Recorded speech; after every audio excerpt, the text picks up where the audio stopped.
Hola, buenas, bienvenidos a un nuevo vídeo del Filósofo en Pijama y hoy vamos a seguir examinando la filosofía de Marx.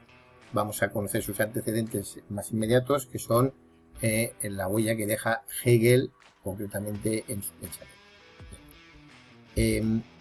Primero hay que pensar que Hegel era un profesor de filosofía muy importante en la Universidad de Berlín, a la que acuden tanto Marx como Engels, que es donde Marx y Engels se conocen. Y bueno, el pensamiento filosófico de Hegel, digamos, se puede basar en lo que ya habíamos explicado anteriormente, en tocar en lo que es el idealismo alemán, que viene, digamos, sustentado por ese movimiento cultural que era el movimiento romántico, ¿no? En aquel momento que reacciona sobre el particular racionalismo propuesto por Immanuel Kant, ¿no? Entonces, ¿qué es lo que, digamos, enuncia de una manera radical, ¿no? Hegel?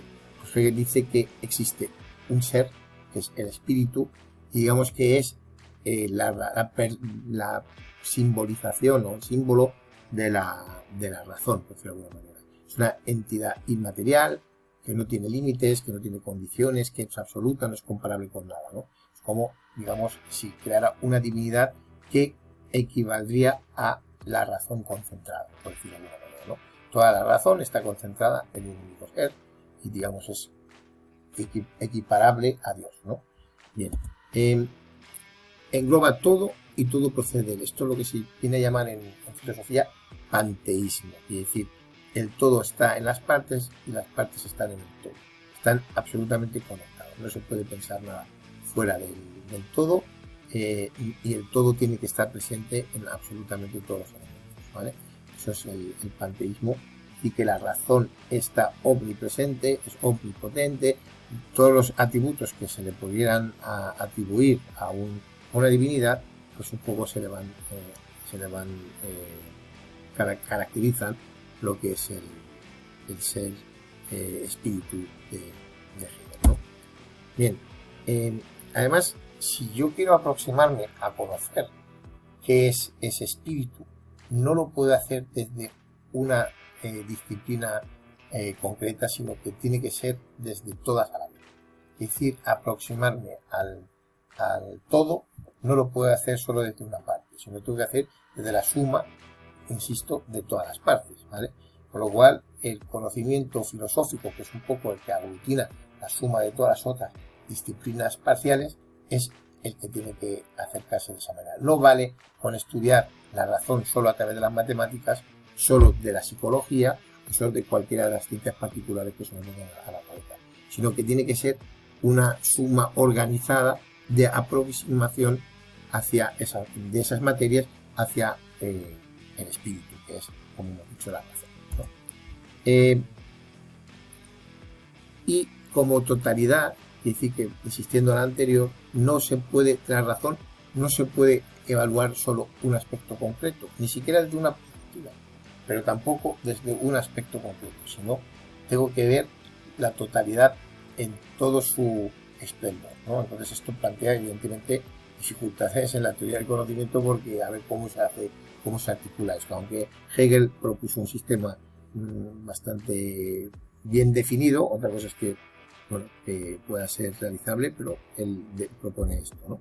Finalmente, la realidad, y esto es importante, porque esto aparecerá luego en Nietzsche también, la realidad no es estática, sino que está en continuo movimiento, y quiere decir además que no hay productos terminados, y en esto puede recordar un poco a las razones seminales de San Agustín, ¿no?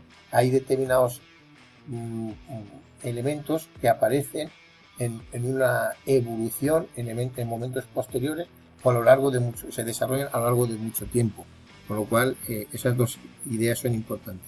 La realidad no es estática y además tiene esa idea de evolución incluida en su propia definición, ¿no?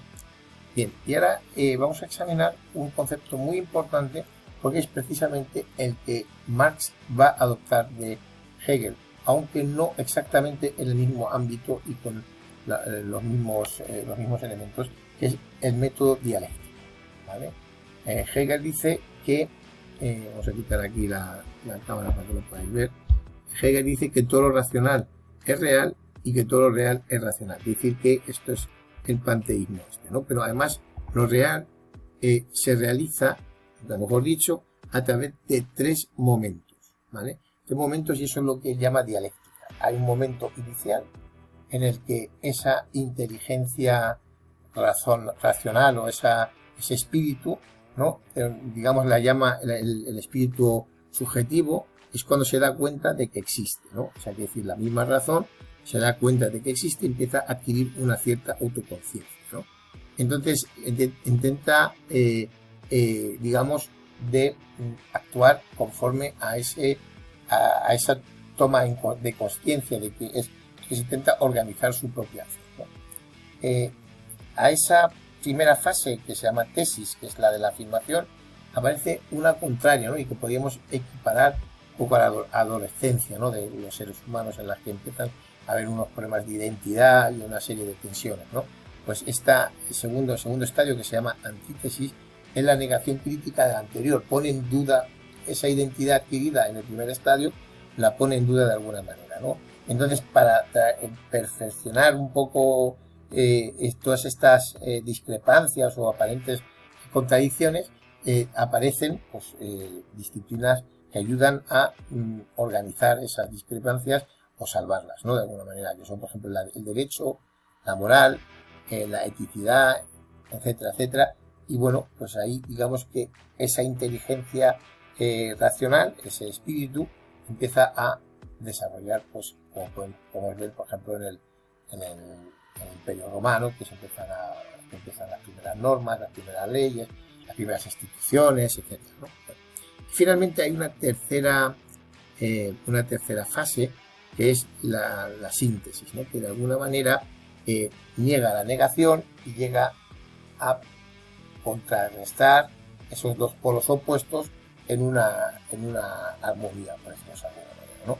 Y eso es cuando ya aparece el espíritu absoluto, es decir, que el espíritu ya ha aprendido todo lo que tiene que aprender de sí mismo, ya ha llegado a las conclusiones, ha puesto las bases para que no le vuelvan a surgir esas dudas que ha tenido en la segunda fase, ¿vale? Bien, esto sé que bueno, es como muy metafórico, pero es lo que decía Hegel, ¿no? Es decir, que la historia el sujeto de la historia no es la humanidad, sino es la propia razón, que pasa por estos 3 estadios, que son la tesis, que es la afirmación, antítesis, la negación, y la síntesis, la negación de la negación. A Marx esto le va a parecer un disparate, porque parece que la historia no tiene nada que ver con esto de un espíritu y tal, y él va a darle la vuelta y va a poner como centro dentro de lo que es la historia al ser humano, concretamente a las clases, y más concretamente la lucha de clases. Pero sí que va a utilizar las 3 fases, aunque reinterpretadas a este nuevo contexto. Por esto es tan importante Hegel, ¿no? Porque él adopta el método dialéctico. Marx adopta el método dialéctico, aunque aplicado a un escenario totalmente distinto. Bueno, pues nada, espero que este vídeo, en el que explico un poco la influencia de Hegel, os haya parecido interesante. En el próximo vídeo vamos a examinar qué consecuencias tuvo en el pensamiento precisamente este legado de Hegel. Un saludo y nos vemos pronto.